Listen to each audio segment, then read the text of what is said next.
Okay, this is Chapter 5, Varjak Paw by S.F. Said, Part 1 of Chapter 5. So far, there's been a family disagreement between Varjak and his family. So the elder paw, the grandfather, the leader of the family, has kind of been pushed out because he believes that the family of blues are not safe anymore, and that the Contessa, who has been looking after the cats for generations, has actually died. He also believes that the gentleman who Varjak saw, who fed the cats caviar, has an ulterior motive. There's another reason why he's there, and that this is dangerous and that the blues need to be careful. But Varjak's father doesn't like it. I think he's quite flattered by the gentleman that's coming to the house and the fact that he has been fed caviar, which is very, very fancy, and he has taken control of the family. Now, the elder paw is out in the garden, which is pretty forbidden, with Varjak, and he's telling Varjak about the way. The temperature seemed to drop. Varjak shivered. "I don't like this," whispered the elder paw. "I don't like it one bit."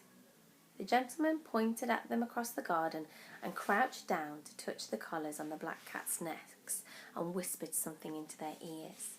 Then he turned and went back inside, leaving Varjak and the elder paw alone with his cats. Varjak's fur bristled out of fear as the cats came slowly, deliberately across the grass towards them. There was something so strange, so menacing about the way they moved. "Who are you?" called the elder paw.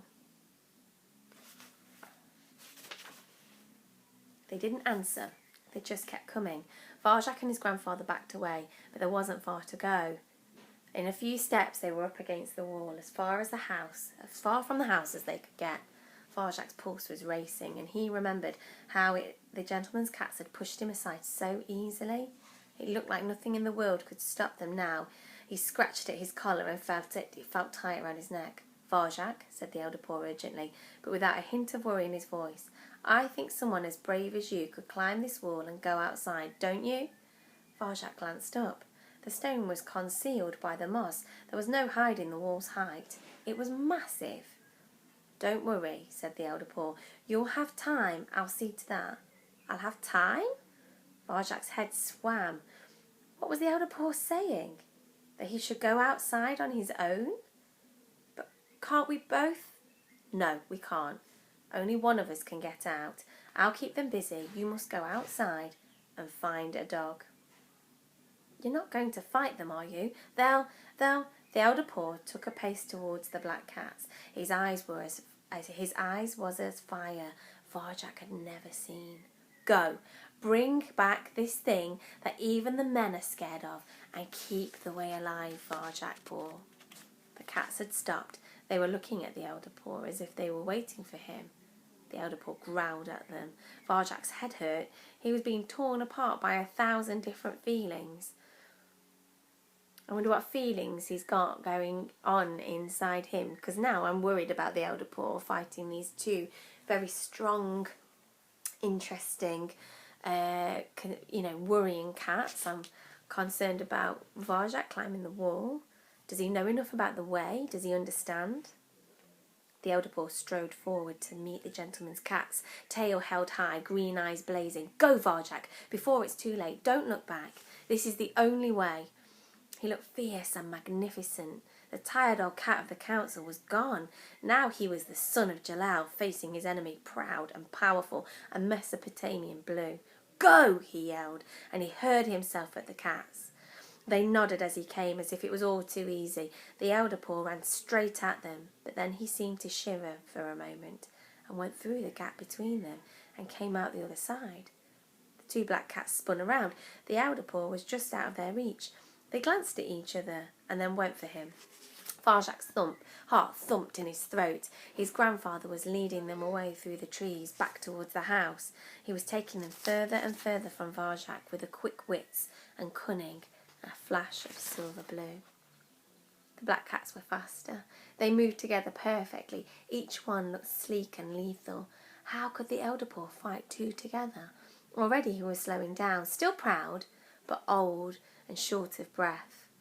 and the other cats were closing in, one on each side.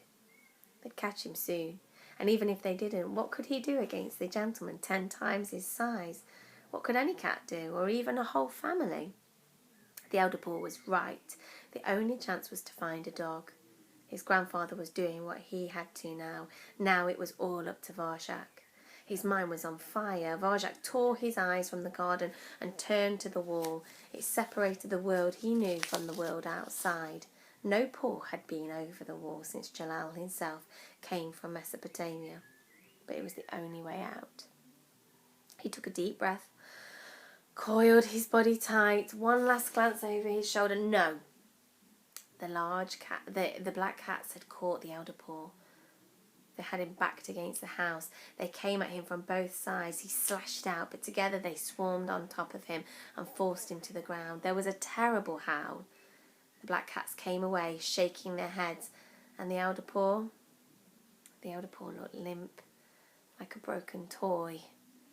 There was a roaring in Varjak's ears. His stomach churned. Everything inside him screamed at him to stay, to fight, to help the only cat who'd ever understood him.